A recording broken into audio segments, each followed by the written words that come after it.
AITH for not letting my 13-year-old cousin participate in the Easter egg hunt I've made for my younger cousins? This happened last Easter, and my family is still divided. I'm a 24 female, and I have 8 younger cousins I get along well with. All my cousins except the 13-year-old, who we will call Chris. Chris is an only child and is very spoiled. My aunt doesn't really have many rules for him and doesn't really care what he does. He also has some minor anger issues. If things don't go his way, he will throw a tantrum, growl, and even gets physical. There have been times when we've been playing video games, and when he doesn't win, he will start growling and swearing, and we have to tell him to stop and take the controller away from him like a little kid. This causes my aunt to yell at us and make us turn the game off as it upsets Chris.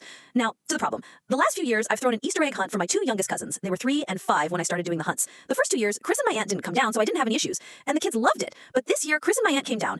I was debating whether to put Chris in or not and asked my mom what she thought, and she said she thought that Chris was too old, and that instead of excluding him, I could make him his own goodie bag and get him to help me hide the eggs. I thought this was a good idea and made the choice not to let him join as an egg hunter, but as an egg hider, as he's a lot older than the other 2, and he doesn't know limits very well, and I don't want him throwing a tantrum if things don't go his way. So the day of the egg hunt, I gently told him the hunt was for the younger kids and told him he could help me hide the eggs and that I had a goodie bag for him inside.